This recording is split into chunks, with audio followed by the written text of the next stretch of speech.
hukumnya menaburi kuburan dengan bunga dan siraman air? Apa hukumnya menaburi kuburan dengan bunga dan siraman air? Tidak ada dalilnya masalah ini ya. Tidak ada dalilnya ya. Memang benar ada hadis dalam hadis Ibnu Abbas radhiyallahu anhuma, beliau berkata, marra Nabi sallallahu alaihi wasallam bi kubrain faqala innahuma la yu'adzabani wa ma yu'adzabani fi kabirin amma ahaduhuma fakana yamshi bin namimah wa amal akhar fakana la yastatiru minal bauli. Kata Ibnu Abbas, Rasulullah SAW melewati dua kuburan. Kemudian Nabi SAW berkata kepada para sahabatnya, sungguhnya dua penghuni kubur ini sedang diazab. Yang satu diazab karena tidak bersih dalam beristinja tatkala buang air kecil, dan yang satu diazab karena suka namimah, dalam riwayat lain karena ghibah. Fa akhadha al-jaridata fa shaqqaha nisfain. Jaridah ar-ratbah, Rasulullah SAW pun mengambil sebuah jaridah pelepah korma yang masih basah, fa shaqqaha nisfain. Fa gharaza ala kulli qabrin wahidatan minhuma. Maka setelah Rasulullah SAW membelah pelepah yang masih basah tersebut, Rasulullah SAW menanamkan yang setengahnya kepada satu kuburan, yang satunya kepada kuburan yang lain.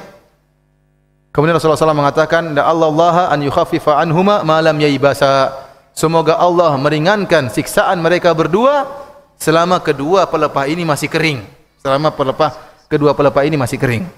Maka sebagian ulama seperti ulama Syafi'iyah mengatakan, kenapa pelepah korma tersebut meringankan beban siksaan orang yang sedang disiksa? Kata mereka, karena pelepah korma tersebut bertasbih. Ini pendapat sebagian ulama Syafi'iyah, ulama-ulama yang masyhur. Sehingga dari situ mungkin ada pendapat bahwasanya yang basah-basah hendaknya diletakkan di mana? Di atas kuburan. Sampai-sampai ada yang tanam pohon ya. Basah terus ya.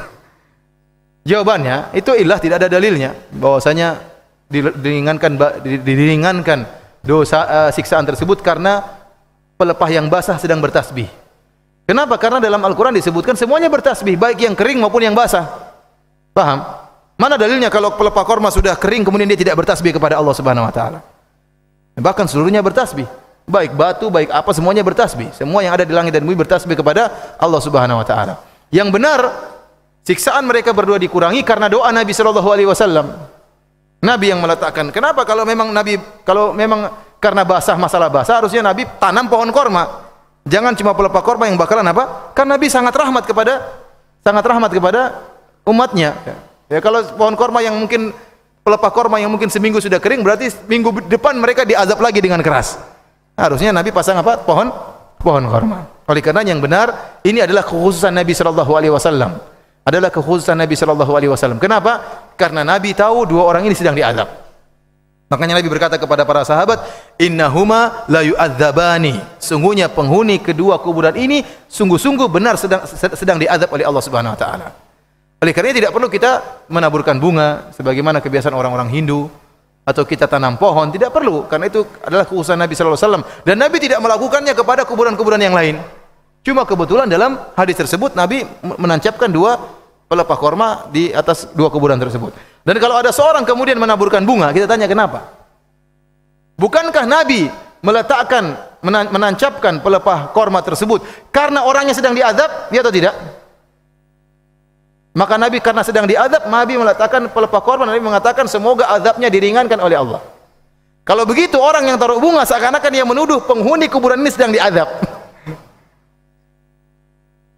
Seandainya kalau tidak sedang diazab, Nabi tidak bakalan taruh pelepah korma. Namun Nabi dikabarkan secara gaib bahwasanya sedang diazab. Makanya Nabi meletakkan pelepah korma supaya dikurangi azabnya selama masih basah.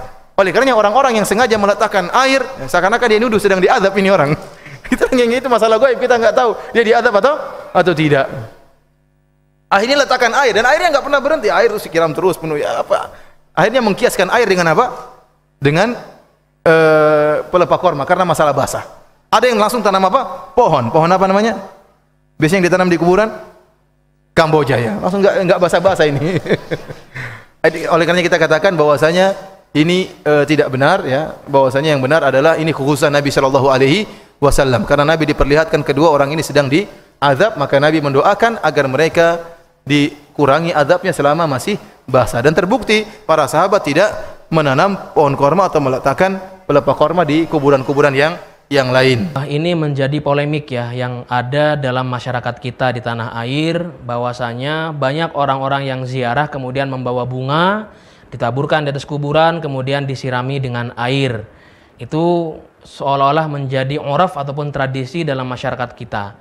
Kemudian ada yang merespon bahwasanya hal tersebut adalah perilaku bid'ah, perilaku yang tidak pernah ada landasannya, baik itu dari fi'lin Nabi dan lain sebagainya. Namun ternyata kalau kita buka dalam kitab-kitab fikih gitu ya, dalam penjelasan-penjelasan hadis, ternyata hal ini sebenarnya pernah dilakukan oleh Rasulullah SAW.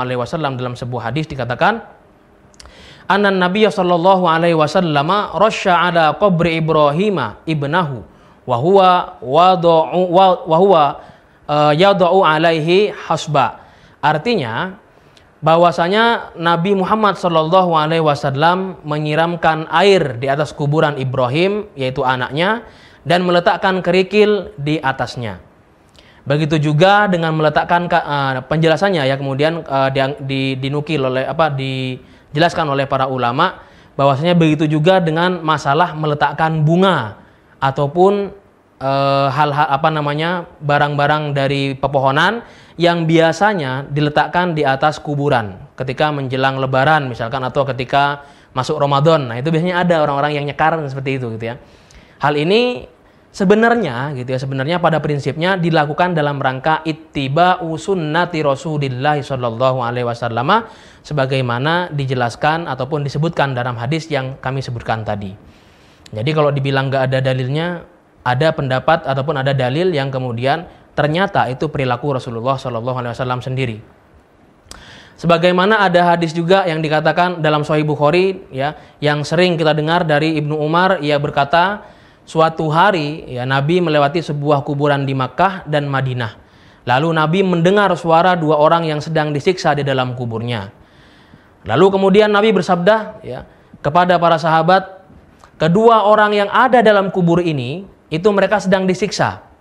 Yang satu, kata Rasulullah, disiksa karena tidak memakai penutup ketika kencing, sedang yang lainnya lagi, yang satu lagi, karena sering mengadu domba. Nah, kemudian Rasulullah menyuruh sahabat untuk mengambil pelepah kurma yang masih fresh.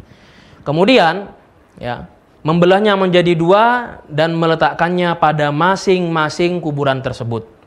Para sahabat lalu bertanya kepada Rasulullah, kenapa engkau lakukan ini wahai baginda Rasulullah sallallahu alaihi wasallam? Maka Rasulullah menjawab kepada para sahabat, semoga Allah dengan ini gitu ya meringankan siksa kedua orang tersebut sampai dua pelepah kurma ini mengering gitu ya. Pokoknya selama kedua pelepah kurma ini belum mengering, insya Allah beratnya dosa ataupun hukuman mereka akan terkurangi. Maka dijelaskan lagi dalam kitab I'anatut Thalibin, yusannu wad'u jaridatin hadra 'alal qabri lilittiba'i ala sunnati Rasulillah wali annahu yukhaffifu anhu bi barakati tasbihiha.